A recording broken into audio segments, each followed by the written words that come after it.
Sir, मुझे bitcoin में investment करनी है, मतलब मैं सोच रही हूँ बिटकॉइन में इन्वेस्ट करने का, लेकिन उससे पहले मैं ये जानना चाहती हूँ कि इसमें टैक्स का क्या हिसाब होता है, टैक्स कैसे कैलकुलेट करते हैं? देखो, क्रिप्टो के अंदर अगर टैक्सेस की अगर आप बात कर रहे हैं तो इसमें गवर्नमेंट का सीधा स्ट्रिक्ट रूल है, ठीक है, 30% का।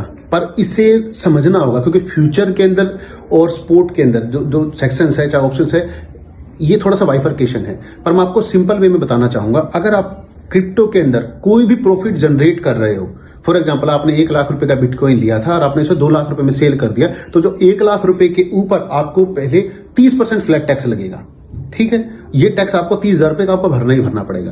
पर आपने जब बाय किया था उस टाइम गवर्नमेंट ने क्रिप्टो को ट्रैक करने के लिए, ट्रांजैक्शन को ट्रैक करने के लिए 1% का टीडीएस भी कर दिया अप्लीकेबल। यानी कि जब आप 1 लाख का बाय करोगे तो आपको 99,000 रुपए का ही बिटकॉइन मिलेगा, वो 1,000 रुपए का टीडीएस कट जाएगा, ठीक है। और वो भी कुछ लिमिटेशंस के बाद आप चाहे तो विड्रॉ भी कर सकते हैं, आपको रिफंडेबल है, पर लिमिट है उसके अंदर। दूसरी बात, जब आपने उसे सेल किया 30% टैक्स लगा, उस 30% टैक्स के साथ साथ जो 30,000 है, उस 30,000 रुपए के ऊपर आपको जो टैक्स था उस पर 4% का सेस भी लगेगा। यानी कि 30,000 के ऊपर 4%, यानी कि आपको 1,200 रुपए का, 30,000 का 1,200, यानी कि 31,200 रुपए का आपको टैक्स लग गया 1 लाख रुपए के प्रॉफिट के ऊपर क्रिप्टो से, ठीक है। ये तो हो गया आपका प्रॉफिट का मामला।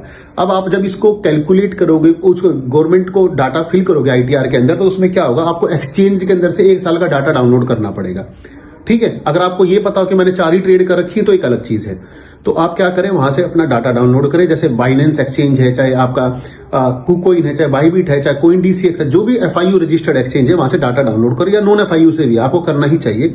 उसके बाद उस डाटा में अपना खुद का कैलकुलेशन कर लीजिए। अगर आप खुद कैलकुलेट नहीं कर सकते, आपने मल्टीपल ट्रेड्स की है, मान लो तो हजारों ट्रेड की, तो आप नहीं कर पाओगे। सिंपल सा ध्यान से समझ लीजिए, आप मल्टीपल ट्रेड्स की, आपने फ्यूचर भी करा है, स्पोर्ट भी करा, आपको एयर ड्रॉप भी मिला है, आपने कई सारे ट्रांजेक्शन करे हैं, तो आप नहीं कर पाओगे। तो सिंपली क्या करिए, कई सारे टैक्स टूल की साइट्स हैं, जैसे KOINX, ठीक है, कोइनेक्स करके टैक्स डाटा कलेक्शन की साइट, इस पे जाइए और आपने जो डाउनलोड की है अपने 1 साल का डाटा, जैसे बाइनेंस का ही है, चाहे कुकोइंस का, चाहे किसी का भी, कोई डीसी, उसको उसके अंदर अपलोड कर दीजिए, उस एक्सेल सीट को।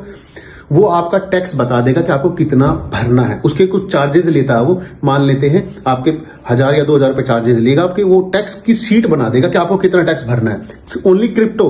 अब इसके बाद आपको क्या करना पड़ेगा, अपनी बैंक की सारी स्टेटमेंट, जो भी बैंक हो आपका, उसकी स्टेटमेंट भी डाउनलोड कर लीजिए। आप जो भी अपने नॉर्मल जो खर्चे हैं वो भी इसके साथ लगाइए और अपने सीए को दे दीजिए। इजी बता रहा हूं आपको, अपने सीए को दे दीजिए, वो सीए आपके टैक्स का डाटा उठाएगा, बाकी आपका जो नॉर्मल है स्टेटमेंट आपको बना के आपका टैक्स को फाइल कर देगा, ठीक है। मोटा मोटा अगर आप देखोगे तो कभी 34 से 35% आपका पैसा क्रिप्टो के टैक्स भरने में और डाटा निकालने में आपका खर्च होगा। तो ये हिसाब है।